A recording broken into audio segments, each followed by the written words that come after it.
Hi hello viewers, welcome back to happy cooking A to Z. ನಾನು ಶ್ವೇತಾ. ನಾನಿವತ್ತು Karnataka special ಸೊಪ್ಪಿನ ಬಸ್ಸಾರು ಮಾಡೋದು ಹೇಗೆ ಅಂತ ತೋರಿಸ್ತಾ ಇದ್ದೀನಿ.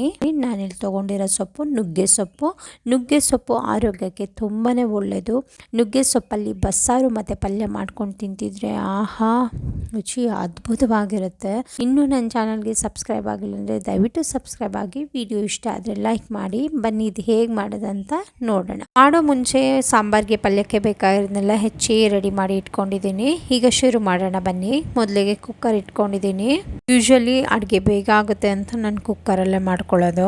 ಕುಕ್ಕರ್ಗೆ ನಾನು 1 ಕಪ್ ಅಷ್ಟು ಬೇಳೆ ಹಾಕೋತಾ ಇದ್ದೀನಿ. ಅಂದರೆ ಸುಮಾರು 4 ಸ್ಪೂನ್ ಅಷ್ಟು ಬೇಳೆ ತೊಗೊಂಡಿದ್ದೀನಿ. ಇದನ್ನು ನೀಟಾಗಿ ವಾಶ್ ಮಾಡಿಕೊಂಡು ಒಂದು 3 ಇಂಚಷ್ಟು ನೀರು ಹಾಕ್ಕೊಂಡು ಬಂದಿದ್ದೀನಿ. ಇವಾಗ ಇದನ್ನು ಹೈ ಫ್ಲೇಮಲ್ಲಿ ಮರಳಕ್ಕೆ ಬಿಡಬೇಕು. ನೋಡಿ, ಇಲ್ಲಿ ಕುದೀತಾ ಇರಬೇಕಾದ್ರೆ ನಮಗೆ ಬೇಳೆ ಇಷ್ಟು ಬೆಂದಿರುತ್ತೆ. ಅಂದರೆ ಬೇಳೆ ಇದಕ್ಕಿದ್ರೆ ಕಟ್ ಆಗುತ್ತೆ. ಟೈಮಲ್ಲಿ ನಾವು ಕುಕ್ಕರ್ ಲಿಡ್ ಮುಚ್ಚಿ ಒಂದು ವಿಷಲ್ ಬರ್ಸ್ಕೊಳ್ಳೋಣ. ಒಂದು ವಿಷಲ್ ಬರ್ಸಿ ಸ್ವಲ್ಪ ಬಿಟ್ಟು ಅಂದರೆ 1-2 ನಿಮಿಷ ಬಿಟ್ಟು ಪ್ರೆಷರ್ನ ನಾವೇ ಹೋಗಿಸ್ಬಿಡೋಣ. ಸೊ ದಟ್ ಬೇಳೆ ಕರೆಕ್ಟಾಗಿ ಬೆಂದಿರುತ್ತೆ. ಮತ್ತೆ ಅದನ್ನು ಬಾಯ್ಲ್ ಆಗೋಕ್ಕೆ ಬಿಟ್ಟು ನೀಟಾಗಿ ವಾಶ್ ಮಾಡ್ಕೊಂಡಿರೋ ಸೊಪ್ಪನ್ನು ಆ್ಯಡ್ ಮಾಡ್ಕೊತಾ ಇದ್ದೀನಿ. ಸೊಪ್ಪನ್ನು ನೀಟಾಗಿ 1-2-3 ಸತಿ ವಾಶ್ ಮಾಡ್ಕೋಬೇಕು. ಓಕೆ, ಇದು ಆ್ಯಡ್ ಮಾಡಿ ಚೆನ್ನಾಗಿ ಮಿಕ್ಸ್ ಕೊಟ್ಟು ಸೊಪ್ಪನ್ನ ಹೀಗೇನೆ ಬೇಳೆ ಜೊತೆ ಬೇಯಕ್ಕೆ ಬಿಡೋಣ. ಆಗ ಬೇಳೆ ಮತ್ತು ಸೊಪ್ಪು ಎರಡು ಕೂಡ ಹದವಾಗಿ ಬೇಯ್ಕೊಳ್ಳುತ್ತೆ. ಇದು ಬೇಯ್ತಾ ಇರಲಿ. ಸ್ಟವಲ್ಲಿ ಇನ್ನೊಂದು ಕಡೆ ಕಡಾಯಿ ಇಟ್ಕೊಂಡಿದ್ದೀನಿ. ಕಡಾಯಿ ಕಾದ ನಂತರ 2 ಸ್ಪೂನ್ ಎಣ್ಣೆ ಹಾಕ್ಕೊಂಡು ಎಣ್ಣೆ ಕಾಯ್ದ ನಂತರ 1 ಸ್ಪೂನ್ ಜೀರಿಗೆ, 1/4 ಸ್ಪೂನ್ ಮೆಣಸು ಹಾಕಿ ಸ್ವಲ್ಪ ಎಣ್ಣೆಲೆ ಬಿಟ್ಟು ನಂತರ ನಾನು ಒಂದು ಮೀಡಿಯಮ್ ಸೈಜ್ ಈರುಳ್ಳಿ ಹೆಚ್ಕೊಂಡಿದ್ದನ್ನ ಸೇರಿಸಿ ಬಾಡಿಸ್ಕೊತಾ ಇದ್ದೀನಿ. ಇದು ಸ್ವಲ್ಪ ಬಾಡಿದ ನಂತರ ನಾನು 10 ಎಸಳು ಬೆಳ್ಳುಳ್ಳಿ ಬಿಡಿಸ್ಕೊಂಡಿದ್ದೆ, ಅದನ್ನು ಕೂಡ ಸೇರಿಸ್ಕೊತಾ ಇದ್ದೀನಿ. ಇವಾಗ ಇದಿಷ್ಟನ್ನು ಚೆನ್ನಾಗಿ ಬಾಡಿಸ್ಕೊಳ್ಳೋಣ. ಈ ಥರ ಇನ್ನೂ ಹೆಚ್ಚು ರೆಸಿಪೀಸ್ಗೆ ನನ್ನ ಚಾನಲ್ಗೆ ಸಬ್ಸ್ಕ್ರೈಬ್ ಆಗಿ ಪಕ್ಕದಲ್ಲಿರೋ ಬೆಲ್ ಬಟನ್ ಒತ್ತಿ. ಸೊ ದಟ್ ವಿಡಿಯೋ ಅಪ್ಲೋಡ್ ಆದ ತಕ್ಷಣ ನೋಡ್ಬೋದು. ಹಾಗೆ ಒಂದು ಲೈಕ್ ಮಾಡಿ. ಸೊ ದಟ್ ನನಗೆ ಮೋಟಿವೇಟ್ ಆಗುತ್ತೆ. ಬಾಡಿಸಿದ ನಂತರ ನಾನಿಲ್ಲಿ ಖಾರಕ್ಕೆ 3 ಗುಂಟೂರು ಮೆಣಸಿನ್ಕಾಯಿ ಕೂಡ ಸೇರಿಸಿದೆ. ಸ್ವಲ್ಪ ಕರಿಬೇವು, ಒಂದು 5-6 ಎಲೆ ಕರಿಬೇವು ಕೂಡ ಸೇರಿಸಿ ಚೆನ್ನಾಗಿ ಬಾಡಿಸ್ಕೊತಾ ಇದ್ದೀನಿ. ಚೆನ್ನಾಗಿ ಬಾಡಿಸ್ಕೊಂಡಿದ ನಂತರ ನಾನಿಲ್ಲಿ ಒಂದು ಮೀಡಿಯಮ್ ಸೈಜ್ ಟೊಮ್ಯಾಟೊನ ಹಾಕ್ಕೊಂಡಿದ್ದೀನಿ. ಈ ಟೊಮ್ಯಾಟೊ ಸ್ವಲ್ಪ ಮೆತ್ತಗಾಗೋವರೆಗೂ ಹುರ್ಕೋಬೇಕಾಗುತ್ತೆ. ಹುರಿದಿದ ನಂತರ ನಾನಿಲ್ಲಿ 1-2 ಸ್ಪೂನ್ ಅಷ್ಟು ಕಾಯಿ ಚೂರನ್ನ ಆ್ಯಡ್ ಮಾಡ್ಕೊಂಡಿದ್ದೀನಿ. ಇದನ್ನು ಈಗ ಚೆನ್ನಾಗಿ ಬಾಡಿಸ್ಕೊಂಡಿದ ನಂತರ ಸ್ಟವ್ ಆಫ್ ಮಾಡಿ ಒಂದು ನಿಂಬೆಹಣ್ಣು ಸೈಜ್ ಅಷ್ಟು ಹುಣಸೆ ಹಣ್ಣು ಅದರಲ್ಲಿ ಆ್ಯಡ್ ಮಾಡಿ ತಣ್ಣಗಾಗಕ್ಕೆ ಬಿಟ್ಟಿದ್ದೀನಿ. ಇವಾಗ ಸೊಪ್ಪು ಬೇಯಕ್ಕೆ ಬಿಟ್ಟಿದ್ವಲ್ವ, ಅದನ್ನು ನೋಡೋಣ ಬನ್ನಿ. ನೋಡಿ, ಇದು ಬೇಯ್ತಾ ಇದೆ. ಇವಾಗ ನಾನು ಬೇಳೆನ ತಗೊಂಡು ಇದಕ್ಕೆ ನೋಡಿದ್ರೆ ಸ್ವಲ್ಪ ಸ್ಮ್ಯಾಶ್ ಆಗಬೇಕು. ಸ್ಮ್ಯಾಶ್ ಆಗ್ತಿದೆ ಅಂದರೆ ಕರೆಕ್ಟಾಗಿ ಬೆಂದಿದೆ ಅಂತ. ಸೊಪ್ಪು ಕೂಡ ಕರೆಕ್ಟಾಗಿ ಬೆಂದಿರುತ್ತೆ. ಜಾಸ್ತಿ ಬೇಯಿಸೋದು ಬೇಡ.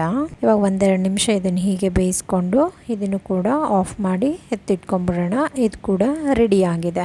ಈಗ ಕಡಾಯಲ್ಲಿ ಹುರ್ಕೊಂಡಿದ್ದಂಥ ಮಸಾಲೆ ಏನು ತಣ್ಣಗೆ ಆಗಿಬಿಟ್ಟಿದೆ, ಅದನ್ನು ನಾನು ಮಿಕ್ಸಿ ಜಾರ್ಗೆ ಸೇರಿಸ್ಕೊಂಡ್ಬಿಡ್ತೀನಿ. ಇವಾಗ ನಾವು ಮಿಕ್ಸಿ ಜಾರ್ಗೆ ಸೊಪ್ಪು ಬೇಯಿಸ್ಕೊಂಡು ಸೊಪ್ಪು ಬೇಳೆ ಅದನ್ನು ಕೂಡ 1 ಸ್ಪೂನ್ ಫುಲ್, ಅಂದರೆ ನಾನು ತೊಗೊಂಡಿರೋ ಸ್ಪೂನು ಸೌಟಲ್ಲಿ ಫುಲ್ ಇದಿಷ್ಟು ಹಾಕ್ಕೊಂಡು ಈಗ ನಾವು ಮಿಕ್ಸಿ ಜಾರ್ನ ಸೈಡಲ್ಲಿ ಎತ್ತಿಟ್ಕೊಂಡ್ಬಿಡೋಣ. ಇವಾಗ ಸಾಂಬಾರಿಗೆ ಹುರಿದಂಥ ಕಡಾಯಲ್ಲೇ ನಾನು ಪಲ್ಯಕ್ಕೆ ರೆಡಿ ಮಾಡ್ಕೊಂಡ್ಬಿಡ್ತೀನಿ. ಈಗ 2 ಸ್ಪೂನ್ ಎಣ್ಣೆ ಹಾಕ್ಕೊಂಡು ಎಣ್ಣೆ ಕಾದ ನಂತರ ನಾನಿಲ್ಲಿ 1/2 ಸ್ಪೂನ್ ಸಾಸಿವೆ ಹಾಕ್ತಾಯಿದ್ದೀನಿ. ಸಾಸಿವೆ ಚಿಟಪಟ ಅಂತ ನಂತರ ನಾನಿಲ್ಲಿ ಒಂದು 5-6 ಎಸಳು ಬೆಳ್ಳುಳ್ಳಿ ಹೆಚ್ಕೊಂಡಿದ್ದೆ, ಅದನ್ನು ಕೂಡ ಸೇರಿಸ್ಕೊಂಡಿದ್ದೀನಿ. ಅದು ಸ್ವಲ್ಪ ಫ್ರೈ ಆಗಿಬಿಟ್ಟು ನಾನಿಲ್ಲಿ ಒಂದು ದೊಡ್ಡ ಮೀಡಿಯಮ್ ಸೈಜ್ ಈರುಳ್ಳಿ ಹೆಚ್ಕೊಂಡಿದ್ದೆ ಸಣ್ಣಕ್ಕೆ, ಅದನ್ನು ಕೂಡ ಆ್ಯಡ್ ಮಾಡ್ಕೊಂಡು ಈಗ ಚೆನ್ನಾಗಿ ಫ್ರೈ ಮಾಡ್ಕೋಬೇಕು. ನಂತರ ನಾನಿಲ್ಲಿ ಖಾರಕ್ಕೆ 2 ಗುಂಟೂರು ಮೆಣಸಿನ್ಕಾಯಿ ಹೆಚ್ಕೊಂಡಿದ್ದೆ, ಅದನ್ನು ಕೂಡ ಸೇರಿಸಿ ಸ್ವಲ್ಪ ಉಪ್ಪು ಸೇರಿಸಿ ಈಗ ಚೆನ್ನಾಗಿ ಫ್ರೈ ಮಾಡ್ಕೋಬೇಕು. ಈರುಳ್ಳಿ ಜಾಸ್ತಿ ಹಾಕಿದಷ್ಟು ರುಚಿ ಚೆನ್ನಾಗಿರುತ್ತೆ ಸೊಪ್ಪಿನ ಪಲ್ಯಗೆ. ಸೊ ಇವಾಗ ಇದು ಚೆನ್ನಾಗಿ ಫ್ರೈ ಆಗಿದ ನಂತರ ನಾನು ಇದಕ್ಕೆ ಒಂದು 4 ಸ್ಪೂನ್ ಅಷ್ಟು ಕಾಯಿ ತುರಿ, ಹಸಿ ಕಾಯಿ ತುರಿನ ಸೇರಿಸ್ತಾ ಇದ್ದೀನಿ. ಕಾಯಿ ತುರಿನೂ ಕೂಡ ಅಷ್ಟೇ ಸೊಪ್ಪಿನ ಪಲ್ಯಗೆ ಜಾಸ್ತಿ ಹಾಕಿದಷ್ಟು ರುಚಿ ಚೆನ್ನಾಗಿರುತ್ತೆ. ಇವಾಗ ಕಾಯಿ ತುರಿನ ಚೆನ್ನಾಗಿ ಫ್ರೈ ಮಾಡಿಕೊಂಡು ಫ್ರೈ ಆಗಿದ ನಂತರ ನಾನು ಬೇಯಿಸ್ಕೊಂಡಿದ್ದಂಥ ಬೇಳೆ ಮತ್ತು ಸೊಪ್ಪನ್ನು ಆ್ಯಡ್ ಮಾಡ್ಕೊತಾ ಇದ್ದೀನಿ. ನೀರು ಬಿಟ್ಟು ಬರೀ ಸೊಪ್ಪು ಬೇಳೆ ತೊಗೊಂಡು ಹಾಕ್ತಾ ಇದ್ದೀನಿ. ಈ ಥರನೂ ಹಾಕ್ಕೋಬೋದು, ಇಲ್ಲಾಂದರೆ ನೀವು ಫಿಲ್ಟರ್ ಇದ್ದರೆ ಜರಡಿ ಫಿಲ್ಟರ್ ಇದ್ದರೆ ಅದರಲ್ಲೂ ಕೂಡ ಹಾಕಿ ನೀವು ಸೊಪ್ಪನ್ನು ಮಾತ್ರ ಸೇರಿಸ್ಕೊಬೋದು. ಇವಾಗ ಇದನ್ನು ಚೆನ್ನಾಗಿ ಫ್ರೈ ಮಾಡ್ಕೊಳ್ಳೋಣ. ಸ್ವಲ್ಪ ಈರುಳ್ಳಿ ಕಾಯಿ ಎಲ್ಲ ಚೆನ್ನಾಗಿ ಹೊಂದ್ಕೊಳ್ಳೋ ಥರ ಮಿಕ್ಸ್ ಮಾಡ್ಕೋಬೇಕು. ಚೆನ್ನಾಗಿ ಒಂದೊಳ್ಳೆ ಮಿಕ್ಸ್ ಕೊಟ್ಟರೆ ಇದು ರೆಡಿ ಆಗಿಬಿಡುತ್ತೆ. ಯಾಕಂದರೆ ಆಲ್ರೆಡಿ ಎಲ್ಲ ಬೇಯಿಸಾಗಿದೆ ಅಲ್ಲ. ಸೊ ಚೆನ್ನಾಗಿ ಮಿಕ್ಸ್ ಕೊಟ್ಕೋಬೇಕು, ಎಲ್ಲ ಮಿಕ್ಸಪ್ ಆಗೋ ಥರ. ಈರುಳ್ಳಿ, ಕಾಯಿ ತುರಿ, ಒಗ್ಗರಣೆ ಎಲ್ಲ ಚೆನ್ನಾಗಿ ಮಿಕ್ಸ್ ಆಗಬೇಕು ಅಷ್ಟೇ. ಇದು ಇವಾಗ ಚೆನ್ನಾಗಿ ಮಿಕ್ಸ್ ಆಗಿದೆ ನೋಡಿ. ಇವಾಗಿದು ರೆಡಿ ಆಗಿದೆ. ತುಂಬಾ ರುಚಿಯಾಗಿರುತ್ತೆ.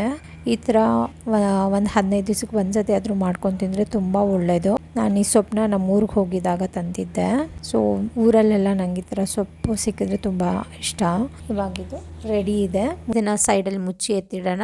ಈಗ ಬನ್ನಿ ಸಾಂಬಾರು ಮಾಡ್ಕೊಂಬಿಡೋಣ. ಈಗ ಸಾಂಬಾರು ಮಾಡಲಿಕ್ಕೆ ಒಂದು ಪಾತ್ರೆ ಇಟ್ಕೊಂಡಿದ್ದೀನಿ ಸ್ಟವ್ ಮೇಲೆ. ಇವಾಗ ಸಾಂಬಾರು ಶುರು ಮುಂಚೆ ಒಂದು ಮಿಕ್ಸಿಲಿ ನಾವು ಎಲ್ಲ ತೆಗೆದಿಟ್ಕೊಂಡ್ವಿ, ಅದನ್ನು ಗ್ರೈಂಡ್ ಮಾಡ್ಕೊಂಬಂದಿದ್ದೀನಿ ನೋಡಿ. ಇವಾಗ ಇದಕ್ಕೆ ಸ್ವಲ್ಪ ಕೊತ್ತಂಬರಿ ಸೊಪ್ಪು ಹಾಕಿ 1/4 ಗ್ಲಾಸಷ್ಟು ನೀರು ಕೂಡ ಸೇರಿಸಿ ಇವಾಗ ಇದನ್ನು ಚೆನ್ನಾಗಿ ನುಣ್ಣಗೆ ರುಬ್ಕೊಂಡು ಬರಬೇಕು. ತೋರಿಸ್ತೀನಿ ನೋಡಿ. ಇಷ್ಟು ನುಣ್ಣಗೆ ಈ ಥರ ಬರುತ್ತೆ ಪೇಸ್ಟು. ಈ ಥರ ನುಣ್ಣಗೆ ರುಬ್ಕೋಬೇಕಾಗುತ್ತೆ. ಸಾಂಬಾರಿಗೆ ಮಸಾಲೆ ಎಲ್ಲ ರುಬ್ಬಾಗಿದೆ ಅಲ್ಲ. ಸೊ ಇವಾಗ ಚಟ್ಪಟ್ ಅಂತ ಆಗಿಬಿಡುತ್ತೆ. ಬನ್ನಿ ಈಗ ಸಾಂಬಾರು ಹೇಗೆ ಮಾಡೋದು ನೋಡೋಣ. ಮೊದಲಿಗೆ ನಾನಿಲ್ಲಿ ಇಟ್ಕೊಂಡಿದ್ದೀನಿ. ಇವಾಗ ಇದು ಕಾದ ನಂತರ ನಾನಿಲ್ಲಿ 3 ಸ್ಪೂನಷ್ಟು ಎಣ್ಣೆ ಹಾಕ್ಕೊಂಡಿದ್ದೀನಿ. ಅರ್ಧ ಸ್ಪೂನ್ ಸಾಸಿವೆ ಹಾಕೋತಾ ಇದ್ದೀನಿ. ಸಾಸಿವೆ ಚಿಟಪಟ ಅಂದ ನಂತರ ನಾನಿಲ್ಲಿ ಕರಿಬೇವು ಸೇರಿಸ್ಕೊತಾ ಇದ್ದೀನಿ. ಬೇಕಂದರೆ ನೀವು ಇಲ್ಲೂ ಕೂಡ ಸ್ವಲ್ಪ ಈರುಳ್ಳಿ, ಬೆಳ್ಳುಳ್ಳಿ ಕೂಡ ಆ್ಯಡ್ ಮಾಡ್ಕೋಬಹುದು. ನಂತರ ಇಲ್ಲಿ ನಾನು ರುಬ್ಬಿಟ್ಕೊಂಡಿದ್ದಂಥ ಮಸಾಲೆನ ನಾನಿಲ್ಲಿ ಒಗ್ಗರಣೆಗೆ ಸೇರಿಸ್ತಾ ಇದ್ದೀನಿ. ಮಸಾಲೆ ಎಲ್ಲ ನೀಟಾಗಿ ತಕ್ಕೊಳ್ಳಿ. ನೀಟಾಗಿ ತಕ್ಕೊಂಡು ಒಗ್ಗರಣೆಗೆ ಸೇರಿಸಿ ಸ್ವಲ್ಪ ಬಾಡಿಸ್ಕೋಬೇಕಾಗತ್ತೆ. ಒಗ್ಗರಣೆ ಜೊತೆ ಸ್ವಲ್ಪ ಮಸಾಲೆ ನೀಟಾಗಿ ಬೆರೆತ್ಕೊಳ್ಳಿ ಅಂತ. ಇವಾಗ ನಾನು ಅದೇ ಜಾರ್ಗೆ ಸ್ವಲ್ಪ ನೀರು ಸೇರಿಸಿ ಅದನ್ನು ಕೂಡ ಪಾತ್ರೆಗೆ ಹಾಕೋತಾ ಇದ್ದೀನಿ. ಚೆನ್ನಾಗಿ ಮಿಕ್ಸ್ ಕೊಡೋಣ, ಎಲ್ಲ ನೀಟಾಗಿ ಹೊಂದ್ಕೊಳ್ಳಿ ಅಂತ. ಚೆನ್ನಾಗಿ ಮಿಕ್ಸ್ ಕೊಟ್ಟು ಇವಾಗ ಇದನ್ನು ಮರಳಕ್ಕೆ ಬಿಡಬೇಕು. ಮತ್ತು ನಾವಿಲ್ಲಿ ಬೇಳೆ ಮತ್ತು ಸೊಪ್ಪು ಬೇಯಿಸಿದಂಥ ನೀರಿತ್ತಲ್ಲ ಕುಕ್ಕರಲ್ಲಿ, ಅದನ್ನು ಕೂಡ ನಾನು ಇದಕ್ಕೆ ಸೇರಿಸ್ತಾ ಇದ್ದೀನಿ. ಸೇರಿಸಿ ಮಿಕ್ಸ್ ಕೊಟ್ಟು ಒಂದು ಅರ್ಧ ಸ್ಪೂನ್ ಸಾಂಬಾರು ಪೌಡರು, ಈಗಾಗಲೇ ನಾವು ಮೆಣಸಿನ್ಕಾಯಿ ಹಾಕಿರೋದ್ರಿಂದ ಸಾಂಬಾರು ಪೌಡ್ರ್ ಅರ್ಧ ಸಾಕು. ನಂತರ ಇಲ್ಲಿ ಒಂದು ಅರ್ಧ ಸ್ಪೂನ್ ಕಲ್ಲುಪ್ಪು ಸೇರಿಸಿ ಇವಾಗ ಚೆನ್ನಾಗಿ ಮಿಕ್ಸ್ ಕೊಟ್ಟು ಈಗಾಗಲೇ ಸಾಂಬಾರು ಮರಳುತ್ತಾ ಇದೆ. ಸೊ ಇದು ಆಲ್ಮೋಸ್ಟ್ ರೆಡಿ ಆಗಿದೆ. ರುಚಿ ನೋಡ್ಕೊಂಬಿಡೋಣ. ಇವಾಗ ಇನ್ನೊಂದು ಸ್ವಲ್ಪ ಉಪ್ಪು, ಹುಳಿ, ಖಾರ ಬೇಕಿದ್ರೆ ಈ ಸಮಯದಲ್ಲಿ ನೀವು ಸೇರಿಸ್ಕೊಬೋದು. ಇಲ್ಲಿ ಸ್ವಲ್ಪ ನನಗೆ ಹುಳಿ ಕಮ್ಮಿ ಅನಿಸ್ತು. ಸೊ ನಮ್ಮ ಮನೆಯಲ್ಲಿ ಸ್ವಲ್ಪ ಹುಳಿ ಇಷ್ಟಪಡ್ತಾರೆ. ಸೊ ನಾನು ಇನ್ನೊಂದು ಸ್ವಲ್ಪ ಹುಣಸೆ ಹುಳಿ ನೀರು ಇಟ್ಕೊಂಡಿರ್ತೀನಿ, ಅದನ್ನೇ ಸ್ವಲ್ಪ ಹಾಕೋತಾ ಇದ್ದೀನಿ. ನೀವು ಬೇಕೆಂದರೆ ಹಾಕ್ಕೊಳ್ಳಿ, ರುಚಿ ನೋಡಿ. ಬೇಡ ಅಂದರೆ ಬೇಡ, ಆಯಿತಾ. ಇವಾಗ ಚೆನ್ನಾಗಿ ಇದು ಮತ್ತೆ ಒಂದು ಮರಳು ಬಂದಮೇಲೆ ಇದನ್ನು ಆಫ್ ಮಾಡಿ ಇಟ್ಕೊಳ್ಳೋಣ. ಇದು ರೆಡಿ ಆಗುತ್ತೆ ನೋಡಿ. ಇವಾಗ ಮರಳು ಬರ್ತಾ ಇದೆ. ಇವಾಗ ಇದು ರೆಡಿ ಇದೆ. ಸ್ಟವ್ ಆಫ್ ಮಾಡ್ಕೊಂಬಿಡೋಣ. ಬನ್ನಿ ಈಗ ಎಲ್ಲನೂ ಸರ್ವ್ ಮಾಡ್ಕೊಂಬಿಡೋಣ ಊಟಕ್ಕೆ. ಬಸ್ಸಾರಿದ್ಮೇಲೆ ಮುದ್ದೆ ಇಲ್ಲ ಅಂದರೆ ಏನು ಚೆನ್ನಾಗಿರುತ್ತೆ. ನಂಗೆ ಬಸ್ಸಾರಿಗೆ ಮುದ್ದೆ ಬೇಕೇ ಬೇಕು. ಯಾರಿಗೆಲ್ಲ ಈ ಥರ ಮುದ್ದೆ ಬೇಕನ್ಸುತ್ತೆ ದಯವಿಟ್ಟು ಕಮೆಂಟಲ್ಲಿ ಹೇಳಿ. ನೋಡಿ ಸಾಂಬಾರು ಬಡಿಸ್ತಾ ಇದ್ದೀನಿ. ಬಿಸಿ ಬಿಸಿ ಸಾಂಬಾರು, ಬಿಸಿ ಬಿಸಿ ಪಲ್ಯ, ನುಗ್ಗೆ ಸೊಪ್ಪಿನ ಪಲ್ಯ, ಅದರಲ್ಲೂ ಒಂದು ಸ್ವಲ್ಪ ತುಪ್ಪ ಮುದ್ದೆಗೆ ಸಾಂಬಾರಿಗೆ ಹಾಕ್ಕೊಂಡು ತಿಂತಾ ಇದ್ರೆ ವಾವ್, ಸೂಪರ್ ಊಟ ರೀ. ಮಜವಾಗಿರುತ್ತೆ ಈ ಥರ ಊಟ ತಿನ್ನೋಕ್ಕೆ. ನಿಮ್ಗೆ ಹೇಗೆ ಅನಿಸುತ್ತೆ ನನಗೆ ಕಮೆಂಟಲ್ಲಿ ಹೇಳಿ. ಒಂದ್ಸತಿ ಟ್ರೈ ಮಾಡಿ, ಮಸ್ಟ್ ಟ್ರೈ. ಟೇಸ್ಟ್ ಮಾತ್ರ ಸಖತ್ತಾಗಿತ್ತು. ವಿಡಿಯೋ ಇಷ್ಟ ಆದರೆ ಲೈಕ್ ಮಾಡಿ, ಶೇರ್ ಮಾಡಿ, ಸಬ್ಸ್ಕ್ರೈಬ್ ಮಾಡಿ, ಸಪೋರ್ಟ್ ಮಾಡಿ. ಸೊ ದಟ್ ಇನ್ನೂ ಹೆಚ್ಚು ರೆಸಿಪೀಸ್ ಹಾಕೋಕ್ಕೆ ಮೋಟಿವೇಟ್ ಆಗುತ್ತೆ. ಮತ್ತೆ ನೆಕ್ಸ್ಟ್ ವಿಡಿಯೋದಲ್ಲಿ ಸಿಗೋಣ. Thanks for watching.